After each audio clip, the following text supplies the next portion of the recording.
My wife's lover showed up at my house at 2 a.m., not alone. He came with his friends to teach me a lesson and prove she needed a real man. What he didn't know was that when the police arrived, they were the ones who couldn't walk. They pulled up to my house at 2:17 a.m. 3 trucks. 6 guys. Headlights washing over my lawn like they owned the street. My wife's boyfriend was leading the pack, smiling like this was a victory lap. He didn't come to talk.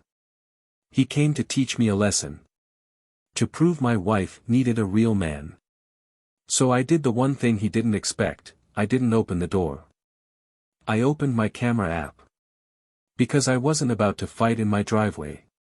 I was about to let the cameras do it for me. And when the paramedics arrived, they weren't there for me. My name is Thomas Reed. I'm 38, and I've been a detective for 11 years in a mid-sized city outside Chicago.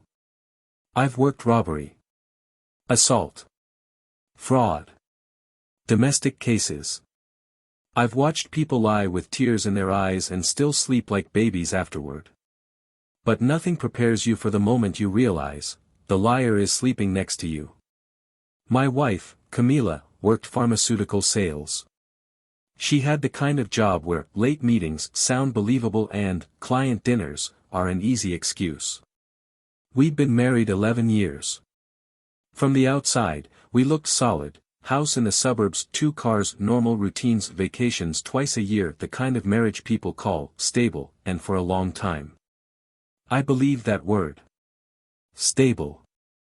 Until it started feeling like my marriage was making a sound only I could hear. Not yelling. Not fights. Just patterns.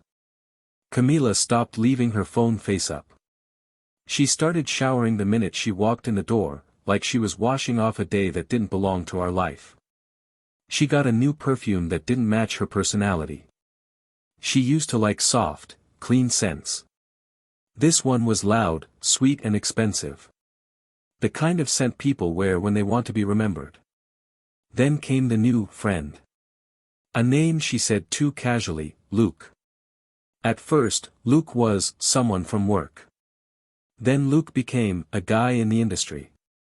Then Luke became a contact. And whenever I asked questions, her answers got shorter. Not defensive like guilt. Defensive like entitlement. Like I was annoying her by noticing. I didn't follow her because I was jealous. I followed her because I'm trained to follow patterns. The first Thursday, she said she had a client dinner downtown. I didn't react. I didn't accuse. I just watched the clock.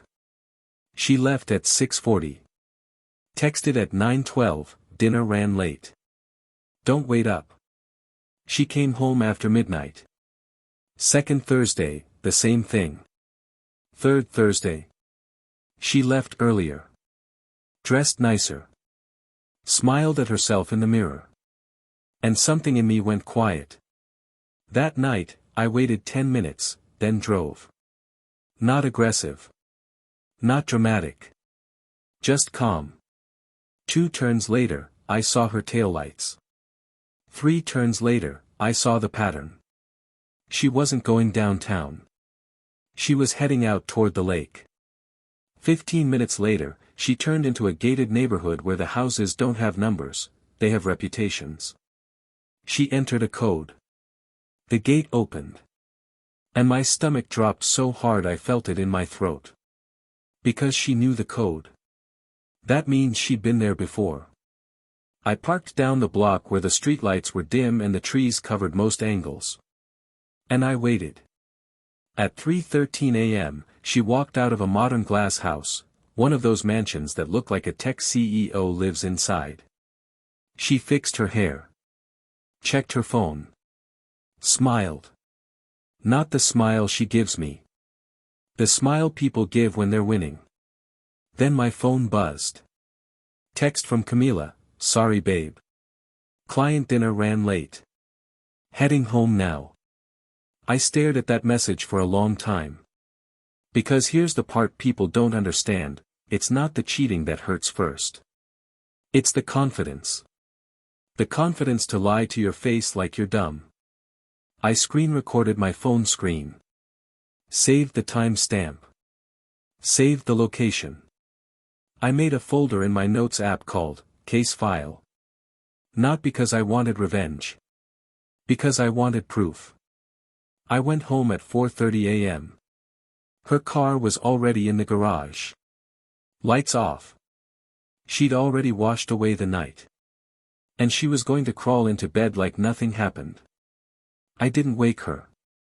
I didn't argue with someone who was still intoxicated on their own lies. I made coffee. And I waited for morning. When she came downstairs, she wore the robe I bought her for Christmas. Hair wet. Clean. Fresh. Like she'd been working. She kissed me on the cheek and said, "Morning, babe." And I realized something terrible, she wasn't acting. This was her normal now. She poured coffee and avoided my eyes. "Rough night?" I asked. She nodded, too quick. "Yeah. You know, meetings." I took a sip. Then I asked the question that changes everything, "Who is Luke?" Her hand stopped for half a second. Just half a second.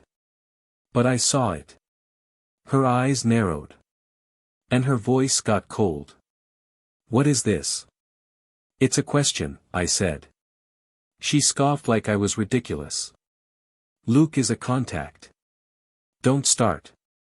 I leaned back in my chair. I kept my voice calm. "You've been going to a house on Clearwater Drive." She froze. Not like someone caught. Like someone offended. "You followed me." I confirmed a pattern. She slammed her mug down. "You're insane." I nodded slowly. "Then explain why you know the gate code." Silence. A long, heavy silence. Then she finally said it. Not with guilt. With disgust. "Because I can." And that's when she showed me who she really was. She didn't apologize. She didn't deny it. She went straight for the thing she knew would hurt. Maybe I wanted someone who isn't boring. Boring. The word people use when they benefit from stability but resent the person providing it. She stepped closer, eyes sharp. "You work all the time. You come home tired. You don't even know how to live." I stared at her. Because for 11 years, I thought love meant endurance. Turns out, to her, love meant entertainment. And the moment I wasn't entertaining, I was replaceable. I asked, quietly, "How long?" She hesitated. Then shrugged. 6 weeks. I exhaled slowly. I stood up. And I walked to the kitchen drawer. I pulled out an envelope. Set it on the counter. Camila looked at it like it was a joke. "What's that?" I said, 30 minutes. She laughed. 30 minutes for what? I looked her dead in the eyes. "To pack what you need." Her smile disappeared instantly. "You can't kick me out. This is our house." I slid the envelope toward her. "Read it." She opened it, still confident. Then her face changed line by line. Because the paper was simple: mortgage, my name only if accounts, access removed, locks, scheduled to be changed, attorney, contact info listed, notice, she was not welcome to stay. She looked up, furious. "You're bluffing." I didn't blink. "I don't bluff." Her voice cracked into rage. "You're going to regret this." I nodded, calm. "Pack." She stormed upstairs. Drawers slammed. Closet doors hit the wall. The whole time, I kept drinking coffee like it was any other morning. Because I've learned something in this job: people who scream are trying to get control. People who stay calm already have it. 28 minutes later, she came down with 2 bags. Eyes red. But the emotion wasn't sadness. It was anger. Like I had stolen something that belonged to her. At the door, she turned back and said, "Luke doesn't like being disrespected." I held eye contact. "Tell Luke not to come to my house." She smirked like she couldn't wait. And then she left. Her tires sprayed gravel like a dramatic exit mattered. I stood there in the quiet, and I knew one thing: this wasn't over. Because men like Luke, they don't accept consequences. They punish them. And I had a feeling he was coming. 3 days passed. No calls. No apologies. Just a few messages from Camila that felt like threats disguised as feelings. "You're making this ugly. Luke says you're unstable. We can do this the easy way if you stop being dramatic." That's when I understood the game. She wasn't trying to fix anything. She was trying to control the narrative. Make me sound crazy. Make herself sound like a victim. Classic. So I prepared quietly. I didn't post. Didn't rant. Didn't warn. I upgraded my security system. Made sure every camera angle was clean: front door, driveway, garage, side gate, backyard. Then I called my attorney and asked one question: if a group shows up to intimidate me, what do I do? He said, "You do not engage. You document. You call. You let the system handle it." And I said, "Good." Because I wasn't going to lose my career over a man who thinks ego is a personality. Then came Saturday night. 2:17 a.m. My phone lit up, motion detected, front door. I sat up immediately. Opened the live feed. And there they were. 6 men standing in my driveway like a team photo. Luke in the middle. He was tall. Gym-built. Button-down shirt, chains visible, watch shining under the porch light. He walked right up to the camera and smiled. Not a normal smile. You can't do anything about this smile. Then he knocked. Hard. I didn't move. Then he rang the bell again, longer. And he said, loud, so the camera could catch it, "Tommy, come outside. We're here to talk." He used my name like it was disrespect by itself. One of his friends laughed. Another one said, "Open up, bro. We just want to teach you something." Luke leaned close to my door. "You don't kick Camila out like she's nothing. She deserves better." Then he said the line that changed everything. The line that turned annoying into criminal. He said, "You've got 2 minutes to come outside, or we come in." I didn't answer. I didn't shout through the door. I didn't stand there with my chest puffed. Because that's what they wanted. They wanted a reaction. They wanted a story they could twist. So I did something boring. Something powerful. Something that works. I called 911. And I spoke like a detective, short, factual, clear: multiple individuals at my residence. They are threatening to force entry. I am inside. My cameras are recording. I need units dispatched. The operator asked, "Are they armed?" I said, "Unknown. They are making threats." They attempted my door handle. Because at that moment, Luke's friend reached toward my handle and tested it. On camera. Clear as day. Then Luke stepped back and started pacing. He was trying to keep the energy going. He was performing for his friends. He said things like, "Come on, man. Don't hide. A real man comes outside. She said you always act tough, now look at you." And I realized something sick: Camila had been feeding him stories. Building me up as a villain. So he could feel like a hero, saving her. That's when I heard a door open across the street. My neighbor, retired firefighter, big guy, older, no patience, stepped onto his porch. He didn't walk toward Luke. He walked toward his own driveway and said, loud, "Y'all need to leave." Luke's head snapped. "Mind your business, old man." My neighbor didn't flinch. I'm making it my business. You're on my street. Luke's friend laughed. And then one of them did something stupid, he kicked the bottom of my door. Not hard enough to break it. Hard enough to leave a mark. Hard enough to show intent. And that's when the neighborhood changed. Because suddenly, red and blue lights hit the street. 2 squad cars rolled in. Then a third. Luke's confidence didn't drop. At first. He raised his hands like he was innocent. Officers. We're just here to talk. The officer looked at him and said, step away from the door.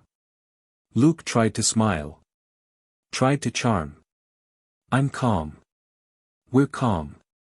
The officer said, you're calm, on a camera that just recorded you threatening forced entry. Luke's smile tightened. Because he didn't know I was recording everything. The officer walked up, and I opened the door just enough to hand my phone out. I didn't step outside. I didn't let them say I came out ready to fight. I stayed inside, safe, controlled. The officer watched the footage. Then he watched it again. Then he asked Luke, what's your full name? Luke gave it. Then the officer asked, do you have any active probation or restrictions? Luke blinked. Why? The officer didn't answer. He just stepped back, radioed something, and another officer ran Luke's name. And the energy shifted instantly. Because one of the officers looked at Luke and said, turn around. Luke's eyes widened. What? For what? For threats and attempted forced entry. And, for violating your probation conditions. Luke froze. Probation? That's old, the officer cut him off, turn around. And that's when Luke's friend started talking too loud. One of them stepped forward, acting brave. Yo, this is crazy, the officer said, back up. The friend didn't. He tried to pull away when an officer moved near him. And then it happened, he slipped on the wet edge of the grass near the curb and went down hard. He didn't get up right away. His friends suddenly stopped laughing. And within minutes, an ambulance pulled in. Paramedics stepped out. Checked him. Put him on a stretcher. Now the same guys who came to intimidate, were standing there quiet, watching their friend get treated. Luke was still arguing. Still trying to talk. But his voice didn't matter anymore. Because the story was already written, in HD. And while the paramedics were doing their job, the officer finished his paperwork and said something I'll never forget, sir, you're lucky you came to a house with cameras. Luke's eyes locked on mine. And for the first time, he looked scared.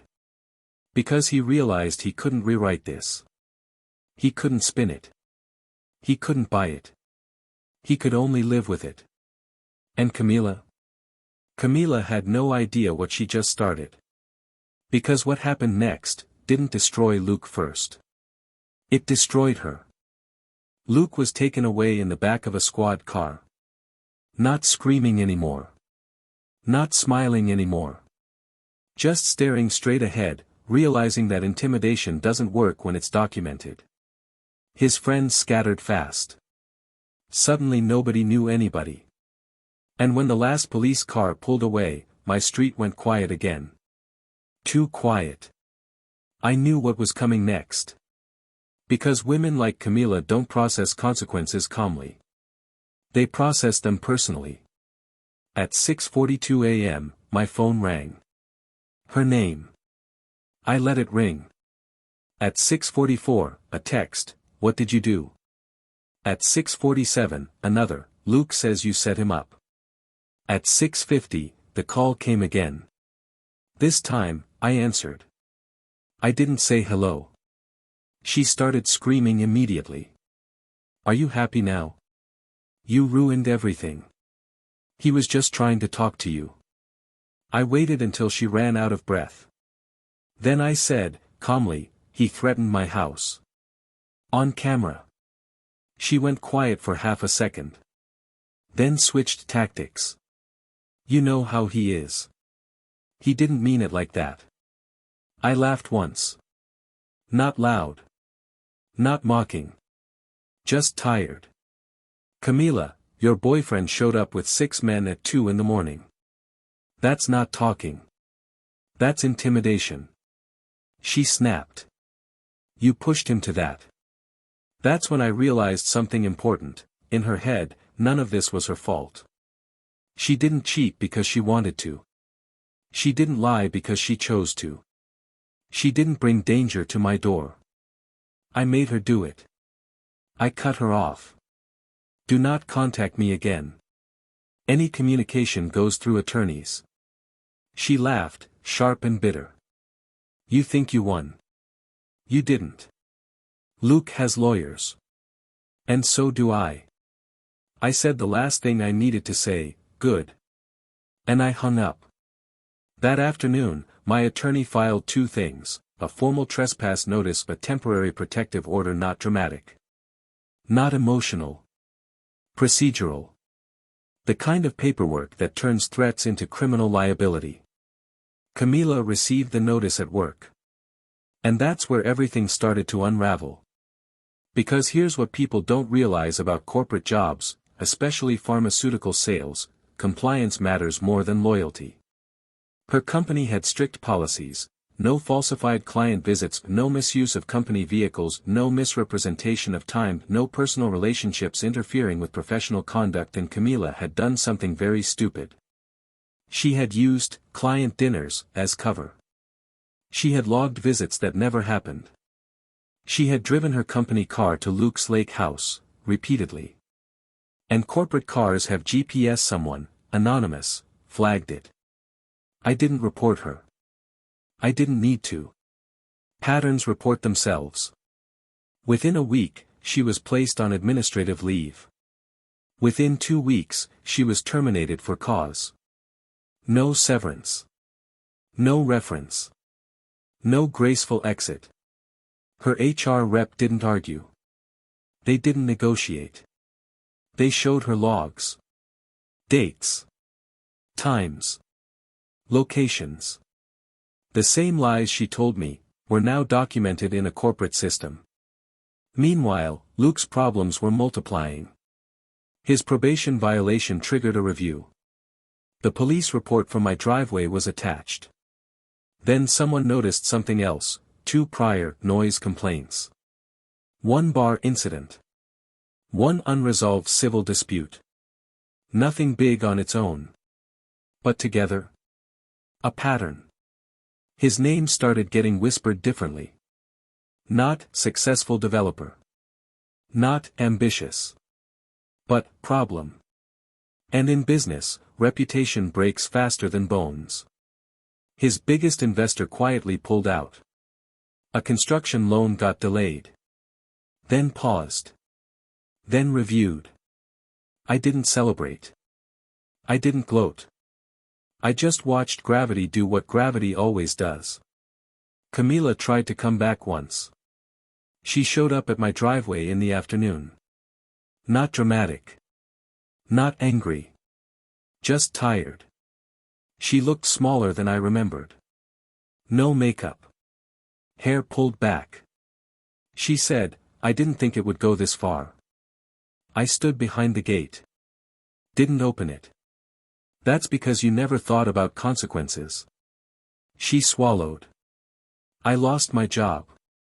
I nodded. I know. She looked at me like she expected sympathy. You could help me. Just, temporarily. I shook my head slowly. No, she blinked. After 11 years. I met her eyes. After 11 years, you brought danger to my door. She had no response for that. None. She stood there for a moment longer, then turned around and left. That was the last time I saw her. The divorce finalized 3 months later. No drama. No courtroom theatrics.